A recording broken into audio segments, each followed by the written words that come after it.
Hello, this is Killican, and this is the question of the day. What is the difference between actor and character? For most sane people, the actor pretends to be the character for a show or film, but is in fact not actually the character. Not so for certain online fan groups and a certain online market turned production company.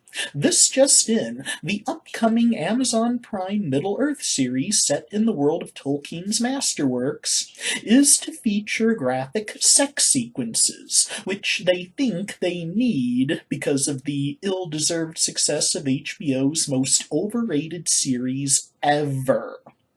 And apparently there's something about the actor who played Gandalf involved in it. No.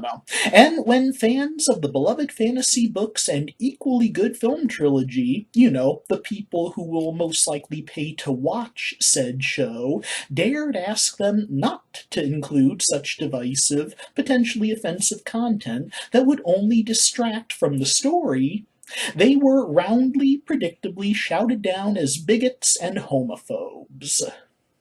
Some shills have even gone as far as to accuse Lord of the Rings fans of hating Gandalf actor Ian McKellen for being gay. First I've heard of it, but then I, and I'm assuming most other moviegoers, did not even know how or where Sir Ian liked it until several years after all three movies came out. Hate to break it to you, Hollywood. Well, actually, I don't. But most people don't obsess over your sex lives. We just want the show. Sir Ian may be gay, but Gandalf sure isn't. He's an immortal, otherworldly being whose purpose is to protect Middle-earth and defeat Sauron. The actor has never needed to actually be the character, though some have tried. So what, to play a character you have to be them down to tastes, preferences, and DNA? In which case, Al Pacino should never have been in Scarface, Carlito's Way, or the series Hunters, because he's about as Hispanic as he is Jewish. IMDb him.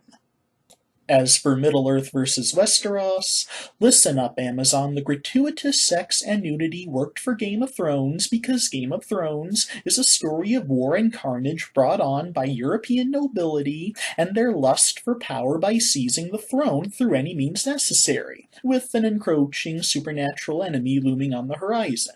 And it is based largely on the English War of the Roses, in which noble families waged years of war over the throne of England. You don't buy that? Read or watch Shakespeare's Henry VI, Part 1 and 2, and Richard III.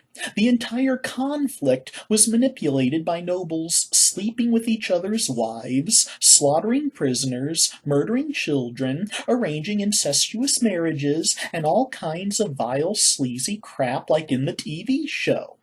Lord of the Rings is about flawed characters finding their courage and rising in the face of adversity to save the world from an otherworldly enemy in control of a massive army of warmongers misled by said enemy. More intended to be metaphorical of the world wars than medieval wars, and more focused on spiritual struggle inspired by Tolkien's Catholicism, plus a denunciation of the nihilistic warmongering of early 20th century Germany. Sex, scandal, and intrigue was a big part of the inspiration for Game of Thrones, not so for Lord of the Rings. Don't get me wrong, I'm no prude, I can handle some spiciness, but said spice needs to amplify the story, not be the story. As for the shills online, I said this to Naughty Dog, I'll say it to you, you cannot berate people into agreeing with you.